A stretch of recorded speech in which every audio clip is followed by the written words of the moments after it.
আজকাল চারিদিকে fake review ছড়াছড়ি, আর যদি সেটা স্পেশালি কোনো স্মার্টফোনের রিভিউ হয়।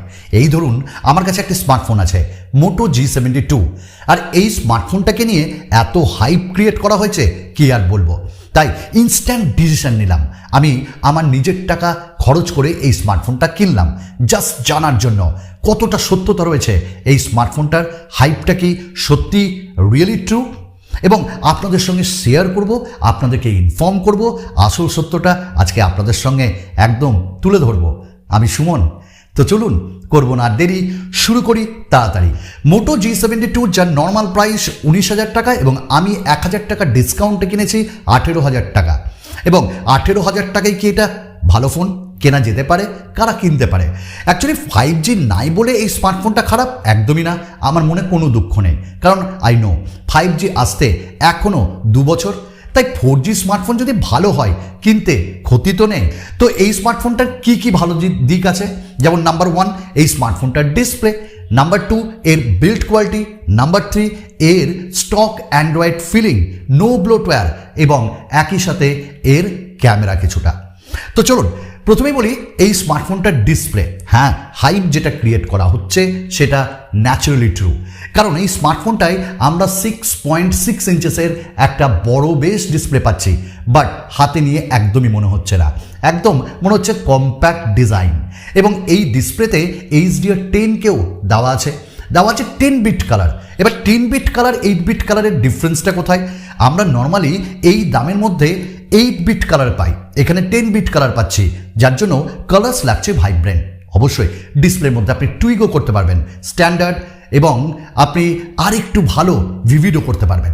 বাট এই স্মার্টফোনটায় আমরা 120 হার্টজের রিফ্রেশ রেট পাচ্ছি, যার পারফরমেন্স কিন্তু তাগড়া। হ্যাঁ, আমার ভালো লেগেছে, একদম আমি কোনো ল্যাগ এখানে দেখতে পাইনি। এবং একই সাথে 560 হার্টজের টাচ স্যাম্পলিং রেটও পেয়েছি, গেমিংয়ে বেশ ভালো কাজ করছে, মানে আমি ডিসপ্লের কথা বলছি। এবং একই সাথে স্মার্টফোনটির বেজেলসই নেই, কেন?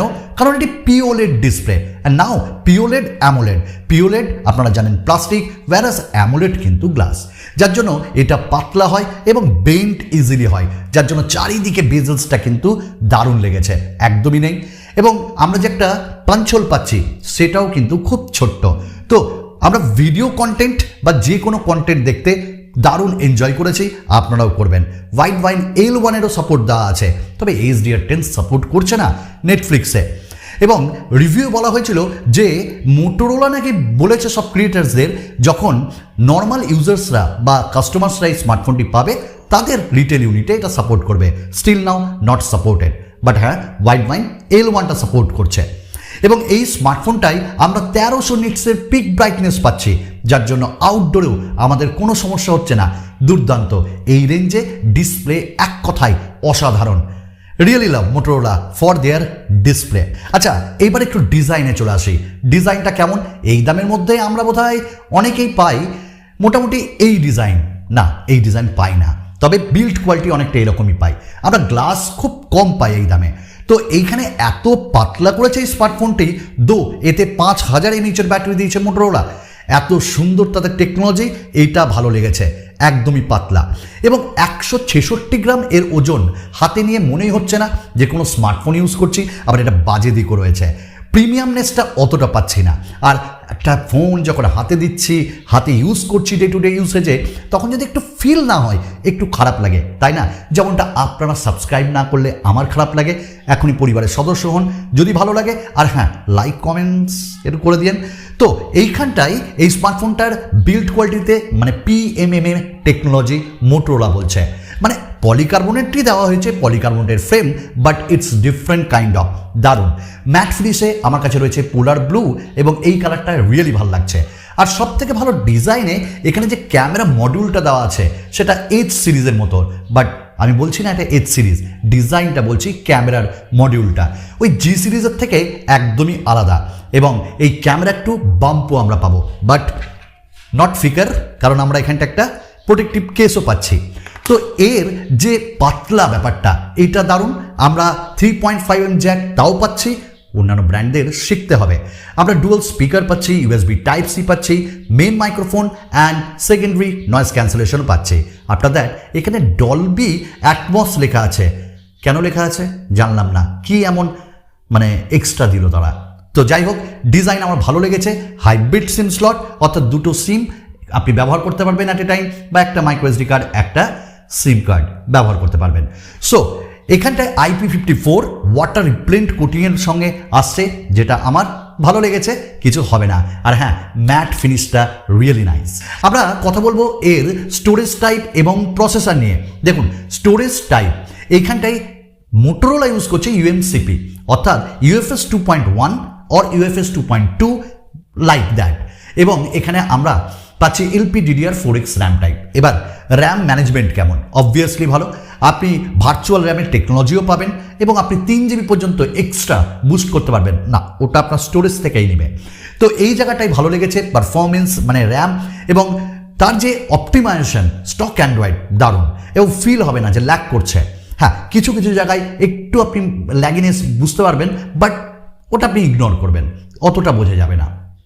এবং এখানে যে র্যাম ম্যানেজমেন্ট, মেমোরিতে সব কিছু রাখছে, এটা একটা দারুণ ব্যাপার মোটোরোলার পক্ষ থেকে আমি বলবো। এবং এই স্মার্টফোনটাই যে প্রসেসর, এখানেই কবি কেঁদে দিল। দেখুন, 15,000 টাকার ফোনেও, 13,000 টাকার ফোনেও আমরা G99 পাচ্ছি বা G সিরিজ পাচ্ছি।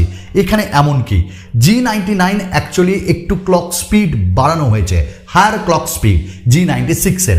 তার জন্য পারফরমেন্স কেমন? হ্যাঁ, পারফরমেন্স ভালো পেয়েছি। ডে টু ডে ইউসেজ আপনি অবভিয়াসলি পারফরমেন্স ভালো পাবেন। ইভেন 680 থেকে তো অবভিয়াসলি ভালো, অ্যান্ড 695-এর থেকে একটু কম।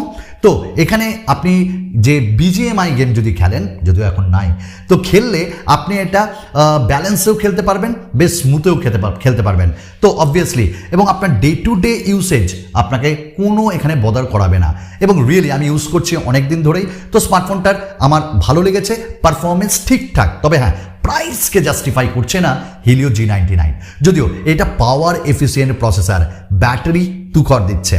তো প্রসেসর নিয়ে ঠিকঠাক, মানে যারা হেভি গেমার না, হেভি গেমারদের জন্য একদমই না, একদম মিডিওকার, তাদের জন্য কিন্তু এই স্মার্টফোনটা। নেক্সট আমরা যদি যাই, সেটা হলো এর ক্যামেরা।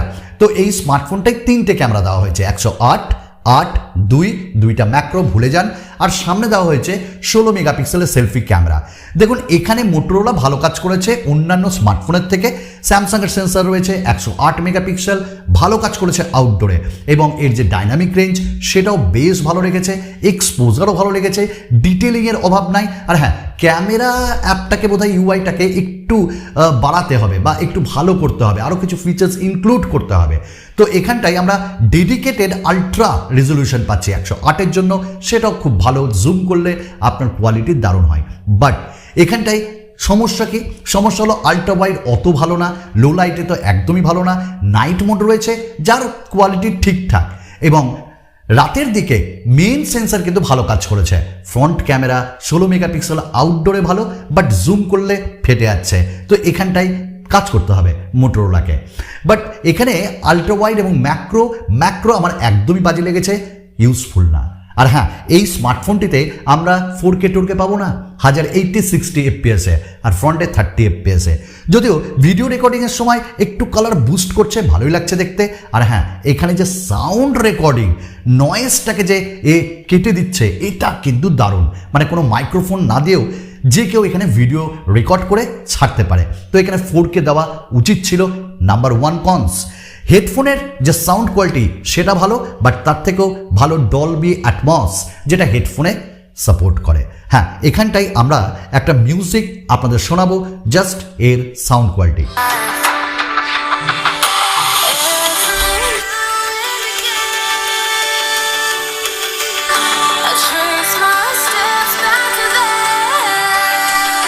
কোয়ালিটি কেমন দেখুন, G52-র মতন অত লাউড না, লাউড এখানটা একটু ভাইব্রেট হয়, তবে 60% নিচ থেকে 40% উপর থেকে সাউন্ড কোয়ালিটি ইনডোরে তো ভালো লাগবে, আউটডোরে একটু সমস্যা হবে। এবার মুভিজ টুভিজ দেখলে কিন্তু আপনার ভালোই লাগবে।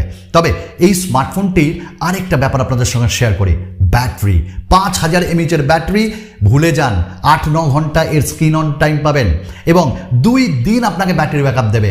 Really I am really happy, battery backup really খুব সুন্দর। বাট ফোনটা কিন্তু একটু হিট আছে, ওই মিডিয়াটেকের প্রসেসর হলে যা হয়, বাট দুর্দান্ত। 33 ওয়াট মোটোরোলা চার্জার একটা অন্য ধরনের, লেখা থাকে 33 ওয়াট ওপরে, দারুণ লাগে। তার চার্জিং টাইম 1 ঘন্টা 15 মিনিট 10 মিনিটের মধ্যে ফুল চার্জ করে দিচ্ছে। ও ভুলেই গেছিলাম, ইন ডিসপ্লে ফিঙ্গারপ্রিন্ট স্ক্যানার এই স্মার্টফোনটাই আছে এবং এটাও ভালোভাবে ডিটেক্ট করছে। তো দেখি, এবং ভালো ফাস্ট এবং বেশ অ্যানিমেশনও আমরা পাচ্ছি। অ্যানিমেশনগুলো আপনি কিন্তু এখানটায় চেঞ্জ করতে পারবেন। তবে এর যে ইউআই দুর্ধর্ষ, অ্যানিমেশন খুব স্মুথ, যে কোনো অ্যাপস থেকে আরেকটা অ্যাপসে গেলে ওটাও স্মুথ। বাট প্রবলেম কোথায়? ডুয়াল অ্যাপস পাবেন না, হাইড অ্যাপস পাবেন না, অ্যাপ লক পাবেন না, এবং স্ক্রিন রেকর্ডিং আছে, স্ক্রিনশট আছে। আর এটা ভুললে কীরকম হয়, এখানে চপচপ এটাও তো আছে।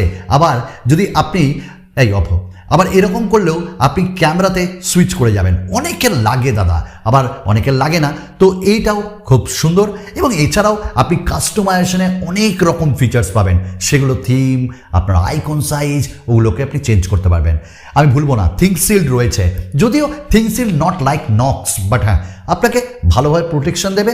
বাট গ্যালারি নেই এতে ফটোজ, গুগলের বেস্ট ফিচার্সগুলো আপনাকে ইউজ করতে হবে। আবার ডায়ালার সেই সৎ ডায়ালার রয়েছে। তো সব মিলিয়ে অ্যান্ড্রয়েড 12-এ চলছে এবং আপনি অ্যান্ড্রয়েড 13 একটাই আপডেট পাবেন। মোটো আপডেটে খুব ল্যাগি দেখায়, মানে এত যে ওদের কিসের আমি জানি না, তাড়াহুড়ো করে ওরা দেয় না, কি দেয় না, আপডেট দেয় না। তো ওভারঅল যদি প্যাকেজ বলি, ক্যারিয়ার অ্যাগ্রিগেশন রয়েছে। কেমন স্মার্টফোনটা দেখুন দাদা, 18,000 টাকায় আমার মন পোষায় না এই স্মার্টফোনটা নিয়ে। যে হাইপ ক্রিয়েট করা হয়েছে, আমি বলবো না। হ্যাঁ, কারণ ডিসপ্লে ভালো চাই, বিল্ড কোয়ালিটি ভালো চাই, সাউন্ড ভালো চাই, এবং ক্যামেরা ঠিকঠাক অ্যাভাব অ্যাভারেজ চাই, এবং পারফরমেন্স ঠিকঠাক মিডিওকার নিতে পারেন, এবং 4Gর সঙ্গে যদি আপোস করতে পারেন। বাট 5G অনেক দেরি। বাট আমি বলবো এই দামে রিয়েলমির পক্ষ থেকে আরেকটা স্মার্টফোন আছে, GT Neo 3T সামথিং, 22,000-এ আপনারা ওটা পেয়ে যাবেন। ওটা কিন্তু দুর্ধর্ষ স্ন্যাপড্রাগন 870-র সঙ্গে। ব্যাস এইটুকুনি ছিল।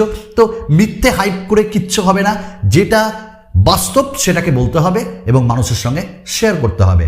আর হ্যাঁ, এর যে পিক ডিসপ্লে, অ্যাম্বিয়েন্ট ডিসপ্লে, ওটা কিন্তু দুর্ধর্ষ। চলুন আরেকটা নতুন ভিডিওতে আপনাদের সকলের সঙ্গে দেখা করব। ধন্যবাদ।